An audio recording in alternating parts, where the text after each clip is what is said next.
Zoro va-t-il manger un fruit du démon? C'est la nouvelle thématique que l'on va aborder lors de cette vidéo. Car oui, il faut pas se mentir, c'est une question que beaucoup de fans se posent. Quand? Lequel? Où? Et surtout qui va lui permettre d'obtenir un tel pouvoir?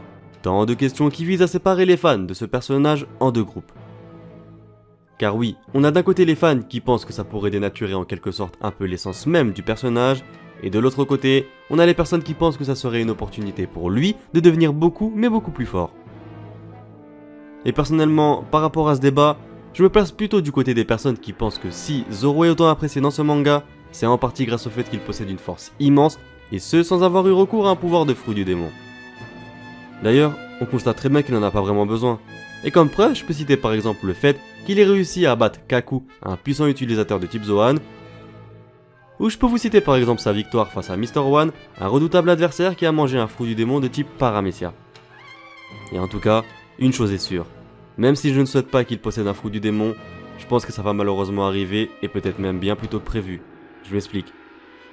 Ce qui fait la force et surtout la singularité de Zoro, c'est son style de combat. C'est pourquoi, je pense qu'en plus d'être totalement différent, les 3 katanas de Zoro vont sûrement lui ajouter systématiquement une nouvelle compétence à chaque fois.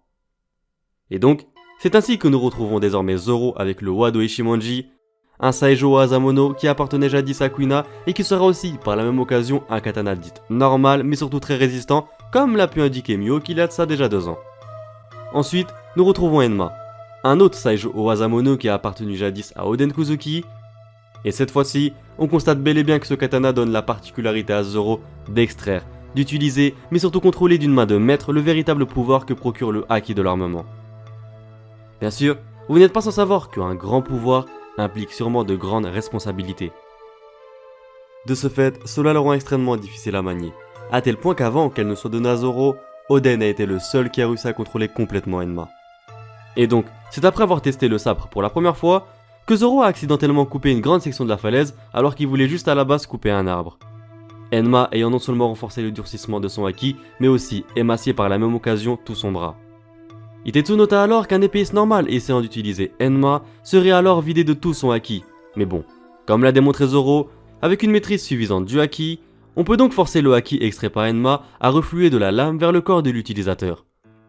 Et c'est donc grâce à toutes ces informations que l'on peut en déduire que ce katana permettra d'une certaine manière à Zoro d'exploiter toute la pleine puissance de son haki lors de ses futurs combats. Mais il permettra aussi à ce dernier de se rapprocher encore un peu plus de son rêve.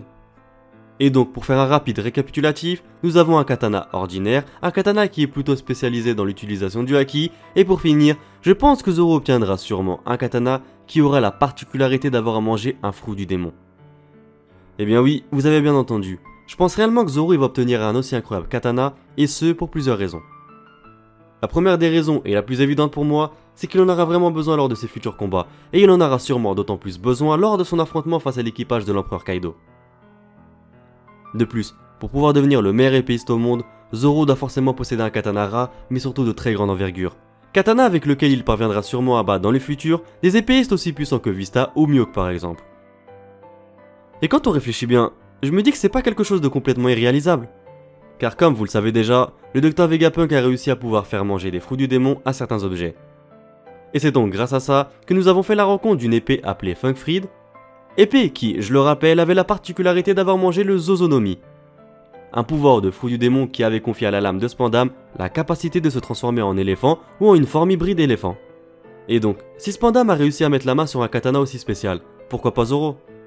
Surtout quand on sait en plus que c'est à Wano Kuni que l'on retrouve le plus de katanas différents. De plus, je pense qu'il faut surtout pas négliger une scène importante dans ce manga.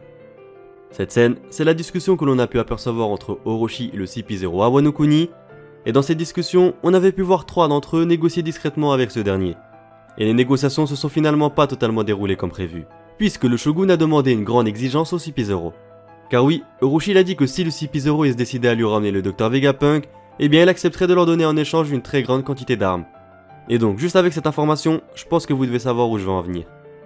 Car oui, si on se base sur le fait que le Dr Vegapunk est en réalité un révolutionnaire qui s'est infiltré dans la marine tout comme Kuma, je me dis qu'il est donc de ce fait indirectement un allié des Mugiwara, et donc, si jamais le CP0 accepte la proposition d'Orochi, je me dis qu'il n'est pas impossible que le Dr Vegapunk soit finalement à l'origine de la création du nouveau katana de Zoro.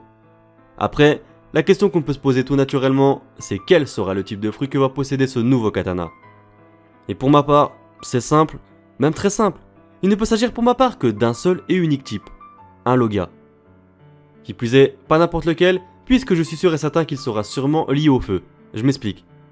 Parce que oui, dans un premier temps, on sait que Zoro voulait via Kinemon apprendre le secret autour de ses attaques de flammes.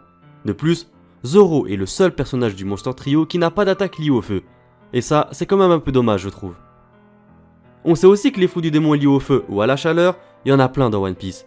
Et donc, pourquoi ne pas en revoir encore un autre? Et pour finir, si je dis qu'il va recevoir un pouvoir lié au feu, c'est justement parce qu'il s'agit d'un élément extrêmement puissant dans ce manga. Tellement puissant que je suis sûr et certain que ça va lui permettre d'obtenir encore un nouveau power-up.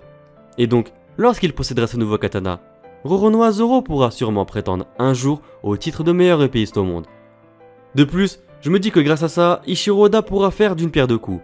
Car oui, s'il possède un sabre qui a mangé un fruit du démon, je pense que les fans de la série y seront pas vraiment contrariés par ce changement.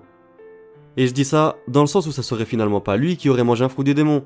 De ce fait, on ne pourra pas reprocher à Oda d'avoir dénaturé un peu l'essence même du personnage. De plus, je pense que ça pourra faire plaisir à certains fans qui ont toujours rêvé de voir Zoro utiliser un jour un pouvoir provenant d'un fruit du démon. En tout cas voilà, cette théorie est d'ores et déjà terminée, j'espère sincèrement qu'elle t'aura plu.